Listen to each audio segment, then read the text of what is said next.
Stormers produce a brilliant second half comeback to take the win at Thomond Park. My name's Mark, let's talk rugby.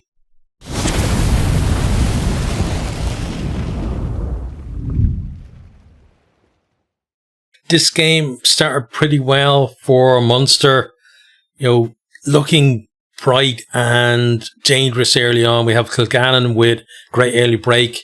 He weaves his way through the line, looks for a Hearn, but there was a jersey pull from Conor Evans. He goes to the bin. Crowley calls for the tee, but then his kick is left and wide. Wycherley then pinged for not rolling away on halfway, and it's actually Stormers from the tee. MacLeod opens the scoring for them, 3-0. Munster then strike off a line out. They run it off the top. Then second phase, Coombs puts Byrne through a gap. He sells the dummy back into Coombs and goes over to score himself, converted for 7-3. Stormers then win a scrum penalty and MacLeod makes it 7-6. Just 1 point down, as the yellow card period expired. So they actually managed that pretty well, honestly. Evan Rusing gets pinged for instigating a round of handbags. Munster go up the line. They move it quickly. We have good carries from a good carry from Abrams. They're close to the line, but then Barron knocks on with that line in sight. Munster beginning to apply some pressure. They're up in the pace, but you maybe feel like, there needs to be a little bit more calm in there just to get those final passes right and just, that little bit more accuracy. Munster then, with another 5 metre line out, go to the maul. Stormers do really well to disrupt it, but as Coombs breaks off, Murat has hands on the ground. So Munster then tap and go from 5 metres. Stormers offside and to unison goes to the bin. Then Conor Evans, I think his heart probably in his mouth a few moments before that though, because initially referee Piardi actually said number 5. And if it had been number 5, then it would have been a second yellow and he would have been off for a red. But he corrects himself very quickly. But he was actually reaching for his pocket when he said number 5. So just a little kind of cameo there from that. Munster then, they tap again. A bit of disguise and Hodnett stretches out to ground on the line after being tackled. There's a team-out check for a possible double movement, but it's all good. Converted for 14-6. Then another scrum pen for Stormers and a chance for Mattia to reduce the deficit, but his kick drifts left and wide. Munster then strike off a scrum in their own half. Farrell breaks the middle. He finds Casey in support. Goes to Coombs outside, who gets within a few metres of the line. Is recycled. Crowley then over, dots down in the tackle, convert with 21-6. Stormers then back to the first of all we have Batongo just goes marauding through a gap on halfway and recycled. Stormers get the edge of the 22, but then Hodnett does really well to turn it over for Munster. Stormers, so coming into the game a bit more now, they're back on the edge of the 22. Thanks to yet another scrum penalty. Then they go through a gap. The ball kicked through by Similane, but then Kilgannon manages to win the foot race to ground it for a dropout. Stormers then with a final chance of the half from a line out 10 metres out, but Munster turn it over and kick it off for a halftime score of 21-6. And at that stage, it's actually looking very good for Munster. Start of the second half, they're looking to get that score for their bonus point. Ahern and Coombs with really big carries and, get them deep into 22, but Venter gets over the ball to win a penalty. And just great defence from the Stormers. The Stormers then, they change, make all of their forward changes at the same time, very early.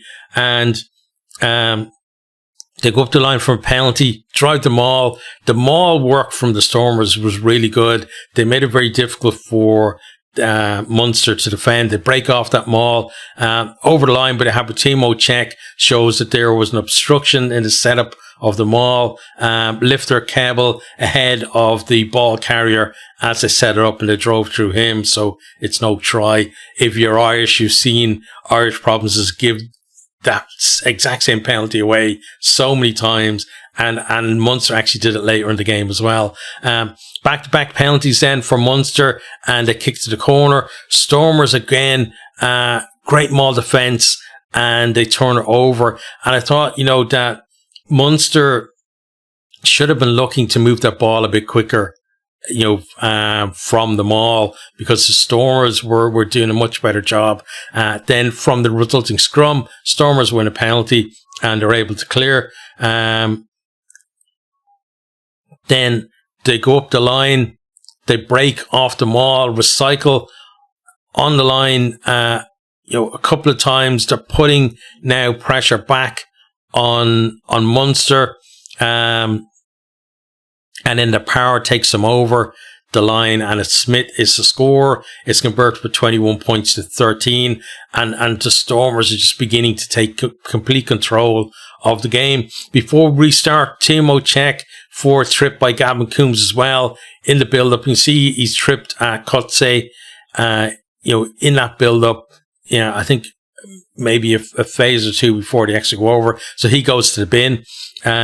Stormers then playing with penalty advantage into 22. We have a lovely crossfield kick from Mattia that finds Mart, who scores in the corner, converted for 21 points to 20.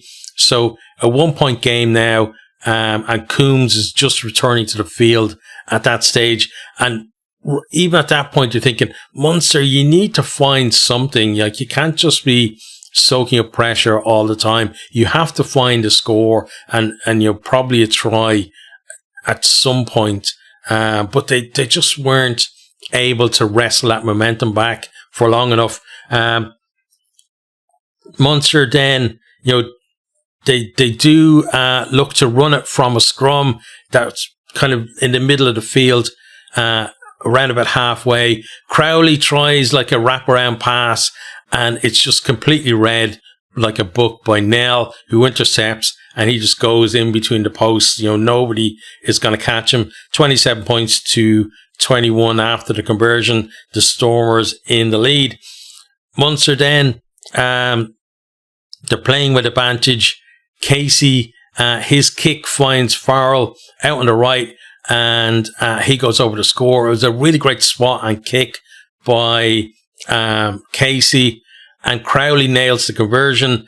It looks like Munster are leading now 28 points to 27, and we're lining up for the restart, but then we have a TMO check, so it's a possible knock on by Crowley in the build up to the try, and we see clearly he's knocked the ball on. Basically, it's one of these where the ball was in the air, that he tried to chip over the top, and then the Crowley goes to get the loose ball, and he never really has control of it, and then he kind of flips it to Casey, but because he's never regathered it, it's a knock on. So it's a fair call there. We're back to 27-21, and we come back to the penalty for Munster. Munster then, with a line out into 22, they move it from the line out, but then they knock on. It was, again, just pressure from the defence really there. Stormers then win a scrum penalty, kick it into the Munster half. They then keep it in the maul for the last 30 seconds of the game for an absolutely brilliant win from them. 27 points to 21 is the full-time score. Okay, so let's have a look at the stats. So starting off, tries scored, 3 tries each. Possession 57-43 in favour of Munster, but a lot of that possession was in the first half. The second half, they didn't have consistently enough possession. Offloads 10-5, so Munster again leading that. Meters gained are leading as well, 344-283. Clean breaks 7-3. Defenders beaten 15-9, but all of that, dominance in attack over, on average over the game. But they couldn't produce a single score in that second half. And we look at all those stats there, but that's more damning than any of those really for Munster. Onto defence then, territory. Munster just shading of 53-47. Number of tackles, 73-121. So again, you see the Stormers are the ones having to defend for most of the game. But in that second half, they took their chances, and they made it a very different game. The first half far more open, and then they made it tighter in the second half, and Munster weren't able to produce a response. Missed tackles then 9-15. Tackle success, Munster 81, which is not great, even at URC level, and the Stormers at 77 is pretty poor. Turnovers 1, 7 for Munster, 4 for the Stormers, and turnovers lost 8 for Munster and 9 for the Stormers. Most of those obviously knock-ons leading to scrums, and it was more impactful for Munster to be losing those turnovers than it was for the Stormers, because the Stormers absolutely dominant in the scrum. Kicks and play, 31 from Munster, 22 from Stormers. Munster, they had a decent kicking game in that first half. Second half, didn't use it as much, and when they did use it in the second half, other than for the try that was disallowed, a lot of time it didn't feel like they were making it competitive enough for themselves. Kicking success then, 75% to 83%. Kick meters, 567 for Munster and 539 for Stormers. So even though Stormers had about just over two-thirds of the number of kicks as Munster, very similar kicking meters, and a lot of that was because Munster were trying to put in those, short kicks over the tops, high kicks to be contestable, etc. But kicks retained only 3 each, so didn't really work out the way that Munster wanted it to. Onto lineouts then, Munster, 10 lineouts, 1-18 from the Stormers, and then lineouts lost 2 from Munster, 3 from the Stormers. Munster 83% and Stormers at 86%. Although it felt like Munster probably had the edge in the lineout. Honestly, and when we look at lineout steals, 3 from Munster and 2 from Stormers. Again, it was an edge. It wasn't the dominance that the Stormers had in the scrum. And when we look at the scrums, doesn't always show the full story. It doesn't really hear either. So Munster won 5 out of 6 scrums, and Stormers 6 out of 7. Munster at 83%, Stormers at 86%. But the Stormers, for every scrum they won, pretty much they got a penalty. And then Munster, where every scrum they won, they were basically trying to get that ball out the back as quickly as they can. Onto discipline then, 1 yellow card for Munster, that trip by Coombs, and then those 2 yellow cards for Stormers in the first half. Penalties conceded, 15 from Munster and 9 from the Stormers. Again, you see the impact of that turnaround in the second half, and also the impact of the scrum on that as well. Attack penalties, 3 for Munster, 4 for Stormers, and defence penalties, 12 for Munster, 5 for Stormers. Scrum offences, 7 from Munster and 1 from the Stormers, and the 1 from the Stormers was a free kick when they chased the hit, and then line-out offences, 1 each. So let's talk about each of the teams. So we'll start with the Stormers. A brilliant second half and really brave. We saw from Rassie Erasmus during the November window, and we saw it here from the Stormers coaches as well. Just that, no nonsense. Things aren't going well for us. We're not going to give players until 20 minutes to go to take them off. You're not doing the job. We're taking you off pretty much the start of the second half and in bulk as well. And it's that kind of decisiveness to be able to say, listen, it hasn't worked. We're going to give other guys a go, and those other guys come on, and they were the difference for the Stormers in this. Bringing fresh legs into that scrum that was already dominating, and then keeping the game so tight, and Munster not able to wrestle it back from them. So brilliant from them. And a brilliant read as well from Nell for what turned out to be the winning try of the game as well. So great performance on the road. 21-6 down at half time. As I said, Munster were looking for that, bonus point try at the start of the second half.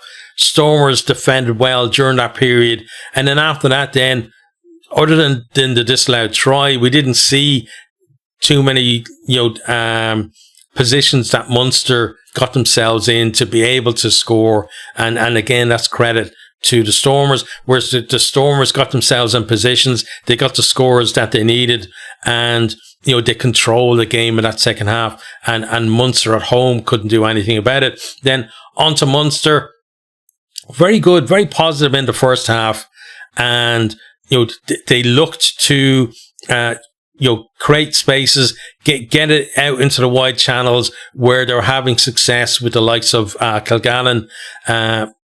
But then the second half, and Abrams looked lively as well, and then Daly coming from full back. But second half, we weren't seeing enough of that. And a lot of the times when those guys were getting the ball, they were more isolated than they were in the first half. There wasn't as much in terms of support from them, but also Munster hadn't worked the positions to give them the space to really operate in.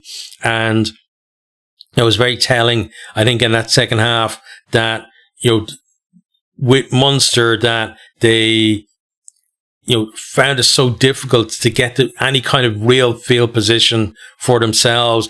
And the fact that they couldn't move away from the idea that, the maul not working for them.